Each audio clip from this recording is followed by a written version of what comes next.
cognition and beauty, the language and art. So I will share with you 3 experiences of no teaching pedagogy. I also teach, as I told you, design and architecture students. I'm a faculty at IDC Bombay, IIT. And my whole principle is no teaching. How do you enable knowledge creation to happen? That's the primary. So I will share with you some initial experiments that I did. One is sensing nature and knowing nature. I did this with the rural children in Nilambur, Kerala. When I realized that senses are the most important tool for understanding the world. And then I also did a workshop. I was running a school, Pune, in 2011 to 2014, where children did drawing almost every day. So we collected all the drawing and we found that drawing is actually a cognitive activity. It is not an artistic activity. So I want to distinguish between what is cognition. How do you use art to understand the world? So I'm not looking at integrating that. I'm telling observation, drawing is a cognitive act. It's not separate. And the third is drawing as a means for observation, reflection and recollection. So various experiments that I had done. So I'm just telling you this is the area that I have worked with, traditional artisans, children and all that. So we keep hearing this word, now think out of the box. Did you ever wonder who put you in the box? We are under the assumption that the default is the box, and now we have to think out of the box. I'm telling you, jump out of the box. Don't even stay there. You don't have to think out of the box, break the box. See? That's what it is. So this workshop I did called Sensing Nature, Knowing Nature, where I just created an environment for children to observe color, texture, lines, everything in nature became something to experience. And as I told you, there is absolutely no teaching at all. Children came together, I provided few materials, and I found absolutely beautiful things happening there. That is when I realized that, do we really understand children's ability? This is what I began to explore. So this is just observing leaves and drawing, recreating that.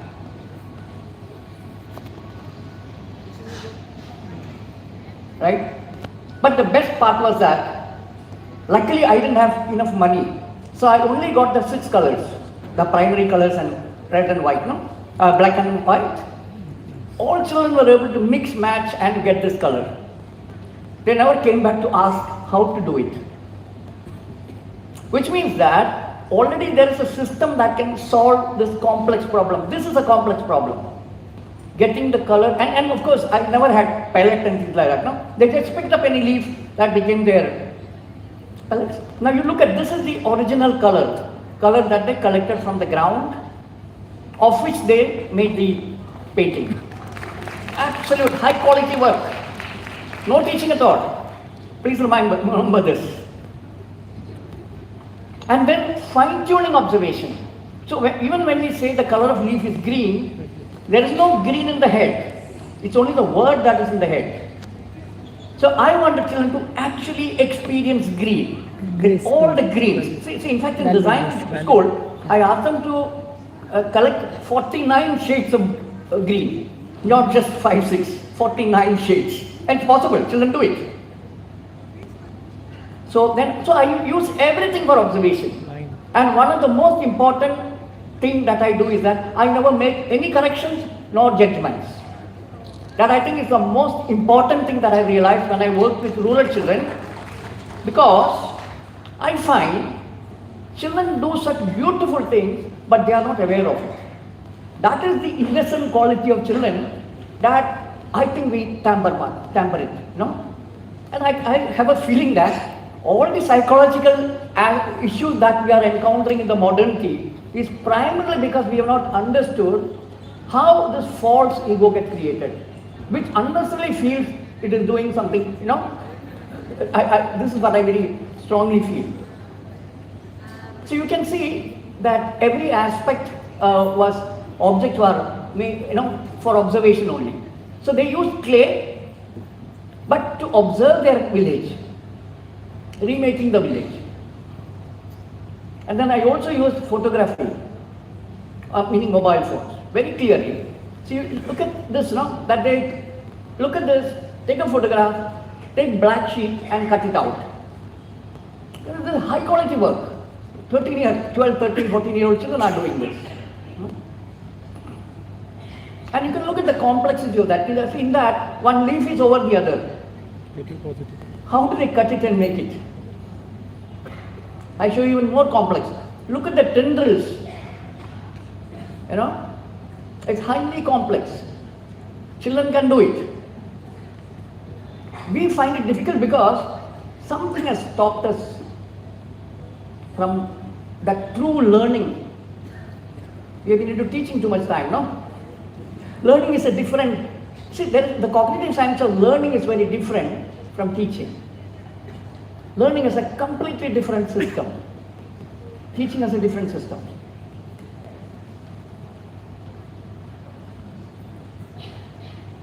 So once you get established in observation, everything around becomes beautiful. This is another thing that I am finding today, that the beauty of the world is completely absent to us, the modern educated people, because we don't see anything. I think it is extremely important to re-establish us in beauty of the world. And that can only happen when our senses are awakened and in observation. So I want to show you some absolutely beautiful things that children have created with no training at all. See, look at the highly beautiful compositions that have formed without ever talking about what is art. They don't know what is art. They have never done anything called composition, nothing. So just dry leaves are being used, cut, and using paste, some glue, they are doing this. And then from laterite, they pick out these colors and they are making, so different kinds of dust from the village is collected and created this. They are very big actually. So this is one part. Second, I will show you the drawing aspect. Draw the world to know the world. So this again, you read this is fantastic. When my daughter was about 7 years old, she asked me one day what I did at work. I told her I went to the college, that my job was to teach people to draw. She stared at me, incredulous, and said, "You mean they forgot?" You see? You see, in the school, not even one child told they don't know how to draw. Every child did drawing, because we did not turn it into art. We did not turn it into skill. We let it remain as an opportunity to observe the world. These are two different things. I'm sure all of you know that after the class, how many person are left calling themselves artists? Maybe 2-3%, that's all. The rest of them almost hate art. So in the process when you change, everybody will draw. So there's an essential difference between art as a self-expression and all that, and drawing as a cognitive activity. This will be very clearly understood. In cognitive activity, there is no help at all. There is no judgment at all. They are observing, they are drawing. It's like this, that right from childhood, how many people actually write very well, good handwriting, all of you have? Very few, no. But when we were children, had they told us to stop writing if our handwriting is bad, what would have happened? This is exactly the same way we should look at drawing. Then everybody will draw, like everybody writes, It's the same thing actually. So, okay. So I will quickly show you, and what is very interesting is that this is a very fresh study. There is no research all over the world on what I am talking about. There is no research on drawing as a cognitive activity. So in our research we found that drawing also has milestones. You're aware of what is milestones, no? In everything there is milestones we are talking about, walking, talking and all that. You will find milestones even in drawing. But we shouldn't interfere. Then only that will happen. So like crawling stage, scribbling, and then slowly one word coming out. And then from 2 dimension to 3 dimension. But you see, drawing is absolutely a very high abstraction ability you must have, because you are actually looking at the 3D and converting that into 2D. Right now you try, you will find it very difficult. But children won't find it difficult at all. You know? So children have a process by which they arrive at 3D. That's what I'm trying to say.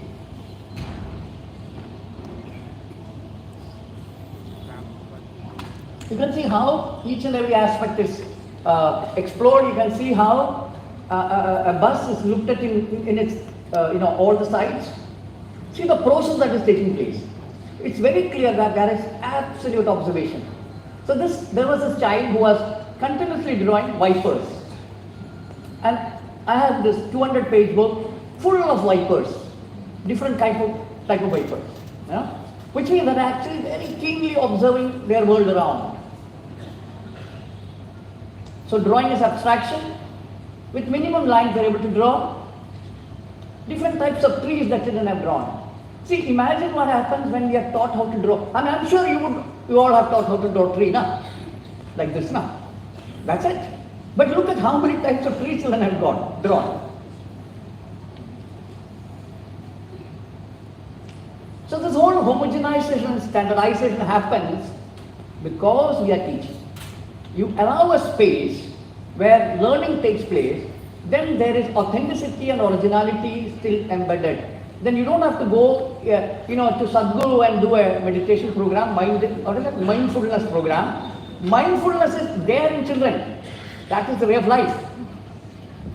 That is getting disturbed because they are not allowed to be. So, every activity they see. So this was in a suburban area. So whatever children experience, they come and draw. So this was after one festival. Everybody, first they recreate it in experience. And then they draw. So this is interesting. You can see 2 suns in that. One sun is going down, it is unhappy. And the other sun is coming up, very happy. That's the child was telling. There was another child who, after she came back from Srinagar, she drew this scenery with 2 suns.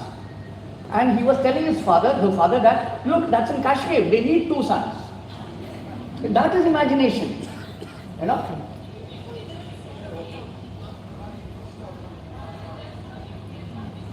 This is fantastic. There was this friend who was pregnant. So look, the child is already inside this womb. Yeah? And you look at the cat, 3 generations. Yeah? You see, you can see this one. See how you felt so happy. Exactly what happens when you are actually enabling children to function like this. Every day was fantastic for us. Because every day we're seeing this magic. Otherwise they do what you tell them to do, and then you should be happy because they have done what you told them to do.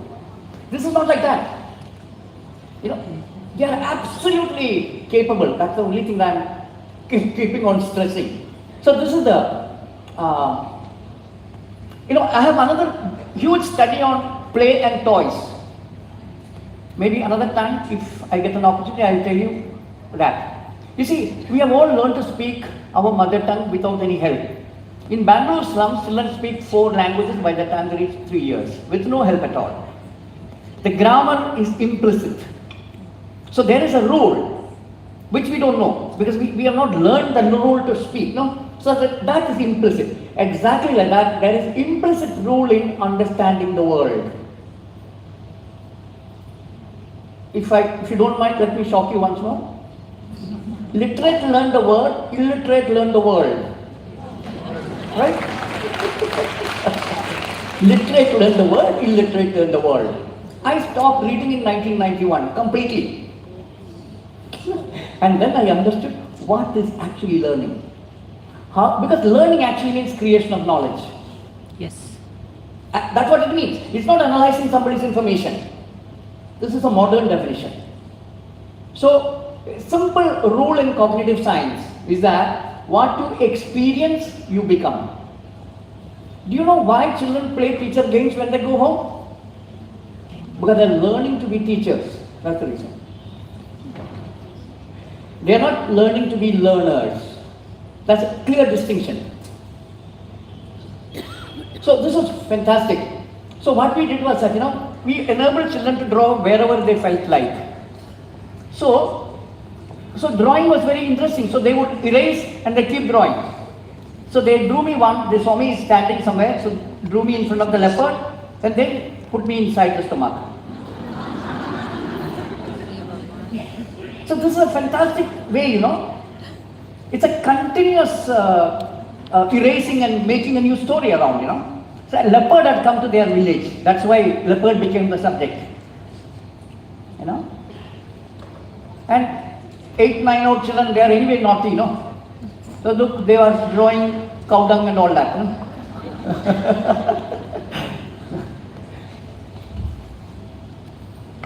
I'm just opening this up to you. There are several ways in which we can, in spite of everything, there are several ways we can, do these things in an absolutely interesting manner.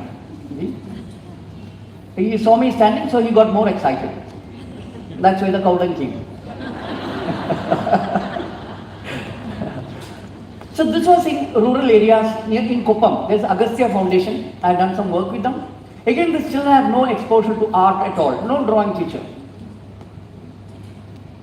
So I actually got them to start observing. That was my first thing that I do, And then I used something like drawing the map of the house to the school.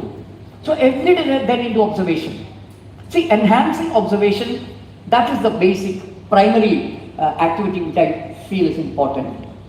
Drawing is a reflection, where I ask children to recollect any festival. So you can see it's drawn like a, and of course they are writing about it,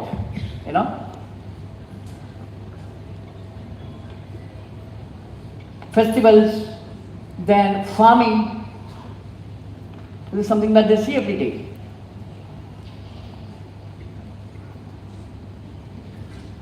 And what is interesting is that not one child told me they don't know how to draw. But look at this drawing. And he managed without not even one person. Hand with Bangles mother, without Bangles he. Simple,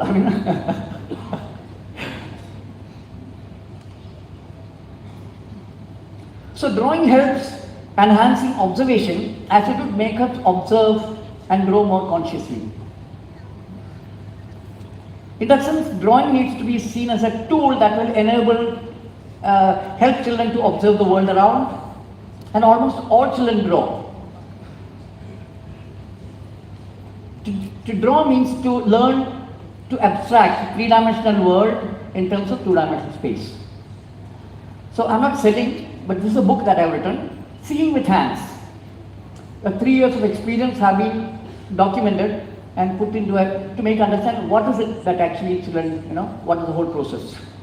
Just quickly I will share with you something that I do in design schools, just to show it's the same thing that is repeated. Complexity changes. You see, children are learning the mother tongue where you are not reducing the complexity. Children are, left with the same complexity, they simplify and learn. So the content never changes actually. So my proposal is that, my request is that if it is possible to rethink the notion of art from product to process, from teaching to awakening, from known to the unknown, where you don't go with this ready-made idea that this is what they should be doing. See, for example, children were drawing, they combined play and drawing together. But in a strict classroom, that won't be allowed now. I'm telling that freedom, why are we so strict about it? So they don't have any such rules that this is what drawing is, this is what, this is. They will just, that is what is actually playfulness means. So awakened sense is the basis of all art forms and also of knowledge. Art is a result of direct experience. Rather than teaching skills to sing, paint and draw, what needs to be done is to awaken the senses, to see, to hear, to feel, to touch, to taste and to move. So drawing, coloring, clever, photography, everything all as a means to enhance and fine-tune observation.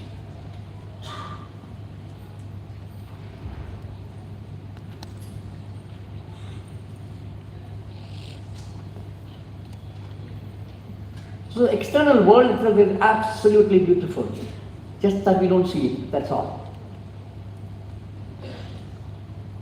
Okay, I'll stop here. Thank you very much.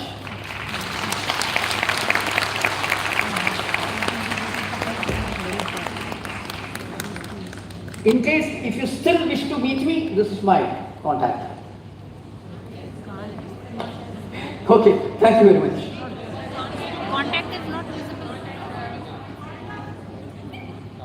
उन्होंने change कर दिया वो लोग continuously change करते रहते They are you connecting it or you're?